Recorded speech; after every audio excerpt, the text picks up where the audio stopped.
ठाकुर जी, अरे श्यामाजू, बोले मैं तो यहाँ खड़ी हूँ, वहां जाए। अरे ये कैसी लीला कर रही हो किशोरी जी, आज इतने सारे रूपन में कैसे प्रकट भई हो? तब सब सखियां एक साथ सामने खड़ी हो गई। 9 किशोरी जी खड़ी हैं, एक किशोरी जी और 8 सखियां।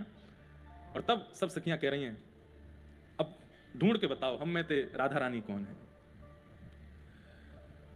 को वृषभानु किशोरी इन में, को वृषभानु किशोरी।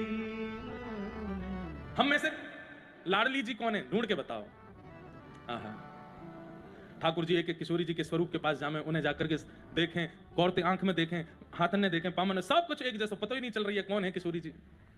ठाकुर जी बोले आज तो मैं तगड़ो फंसो, कैसी लीला है रही है यहाँ पे। इतने में ही ठाकुर जी ने एक चतुराई करी, बोले मैं तो पहचान गए हो कौन सी है किशोरी जी। तो सब सखी बोली बताओ कौन सी है। सो दूर खड़े है करके ठाकुर जी एक सिंहासन पर बोले ये रही किशोरी जी।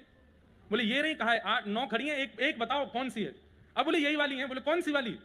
बोले बालापन में इन्हीं सिखायो, बालापन में नहीं सिखायो, बहुविधि माखन चोरी, बहुविधि। माखन चोरी। अरे ये खड़ी तो है सामने, जबकि 9 की 9 खड़ी हैं, ऐसे करें ये खड़ी तो है। बोले कौन सी? बोले वही जिनने मुझको बचपन में चोरी करना सिखायो, घर घर में जाके माखन कैसे चुरानो, मटकी कैसे फोड़नी है, ग्वाल बालन के ऊपर कैसे चढ़ना है, गैया के सींग कैसे पकड़ने हैं, सबरो ऊधम इन्हीं तो मुझको सिखायो।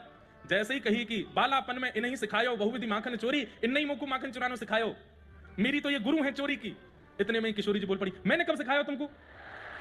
ठाकुर जी बोली ये वृषभानु किशोरी तुम में, ये वृषभानु। ललिता विशाखा बोली सब कियो धो चौपट कर दी। काय को बोली आप?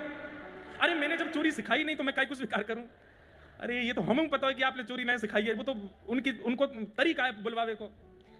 श्याम सुंदर आके बोले भैया 9 सखी अगर एक संग किशोरी जी के साथ अष्ट सखी खड़ी है जाए तो ब्रह्मा भी नहीं पहचान पाएगा किशोरी जी कौन है। केवल किशोरी जी की पहचान उनके स्वभाव से हो सकती है, और उनका स्वभाव सरल है, निर्मल है।